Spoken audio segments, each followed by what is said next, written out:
अर्थ श्री ज्ञानेश्वरी अध्याय 4 ओवी 105 ते 150. ज्ञानाग्नीचे निमुखे जेणे जाळिली कर्मे अशेखे, तो ब्रह्मची मनुष्य वेखे ओळख तू. जो शरीरी उदासू फळभोगी निरासू, नित्यता उल्हासू होऊनी असे. जो संतोषाचा गाभारा आत्मबोधाची ओगरा, पुरेन म्हणेची धनुर्धरा रोगीत. कैसाधिकाधिकावळी घेत महासुखाची गोडी, सांडोनी आशा कुरोंडी अहम भावेसी. म्हणून अवसरे जे जे पावे, तेणे चितो सुखावे. जया पुले आणि परावे दोन्ही नाही. तो दिठी जे पाहे ते आपणची होऊनी जाये. ऐके ते आहे तोची झाला, चरणी हन चाले मुखे जे जे बोले. ऐसे चेष्टा जात ते तुले आपणची जो. हे असो विश्व पाही, जयासी आपण पे वाचुनी नाही.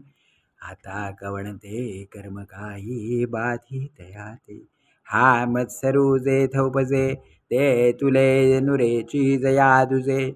तो निर्मत्सरू काय म्हणजे बोलवरी, म्हणून सर्वापरी मुक्तू. तो सकर्मुचितो कर्मरहितू, सगुण परिगुणाती तू येथ भ्रांती नाही.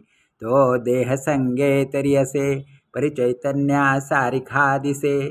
पाहता परब्रह्माचे नि कसे चोखाळू भला.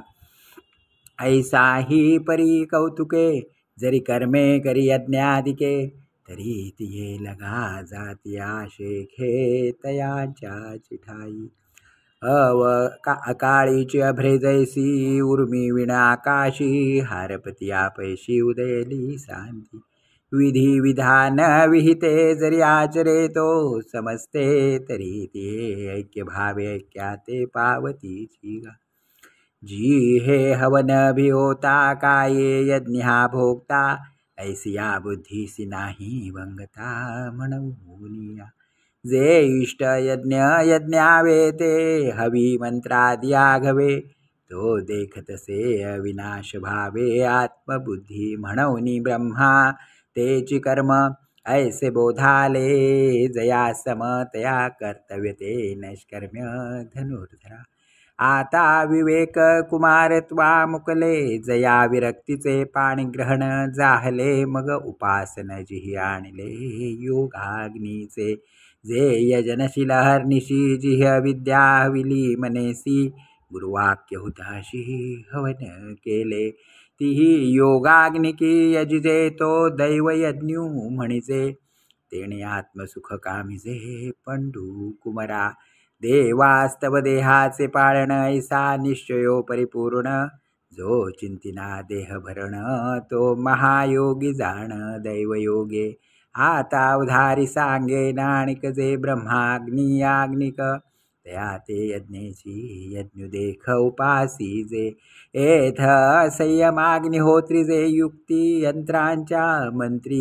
यजन करीती पवित्री इंद्रिय द्रवी. एका वैराग्यरवी विवळे, तव संयती विहार केले. तेथ पावृत्त झाले इंद्रियानळ. तीही विरक्तीची ज्वाळा घेतली, तव विकाराची इंधने पाळियली. तेथा शाधुमे सांडली पाचही कुंडे. मग वाक्य विधीची निरवडी, विषय आहुती उदंडी. हवन केले कुंडी इंद्रियाग्नीच्या. एकी यया परिपार्था, दोषू क्षाळिले सर्वथा. आणखी हृदयारणी मंथा विवेकू केला. तो उपशमे निहटिला, धैर्ये वरी दाटिला. गुरुवाक्ये काढिला बळकटपणे. ऐसे समरसे मंथन केले, तेथ झडकरी का झाले. जे उज्जीवन झाले ज्ञानाग्नी. पहिला रिद्धिसिद्धीचा संभ्रमो, तो निवर्तो निगेला धुमो. मग प्रगटला सूक्ष्मो विस्फुलिंगो.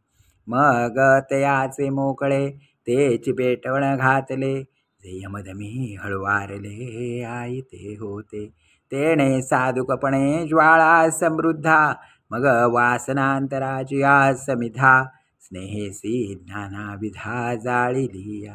तेथ सोहम मंत्रे दीक्षितींद्रिय कर्माची आहुती ते ज्ञानानळी प्रदीप्ती ती झाली पाठी प्राणक्रियेचे सुवेनिशी पूर्णाहुती पडली हुताशी तेथ अवभूत समरसी सहजे जाहले मग आत्मबोधीचे सुख जे संयमाग्नीचे हुतशेख तोची पुरोडाशु देख घेतला तिही एकही यजनी मुक्त ते जाहले त्रिभुवनी गा यज्ञक्रिया त्रियानानी परिप्राप्त ते एक द्रव्य यज्ञ मणिपती एक तप सामग्रिया निपजती एक योग या कुशी हाती जे सांगितले एकी शब्दी शब्दू यजिजे तो वाग्यज्ञू म्हणजे ज्ञाने ज्ञेय गमिजे तो ज्ञानयज्ञू हे अर्जुना सकळ कुवाडे जे अनुष्ठिता ती साकडे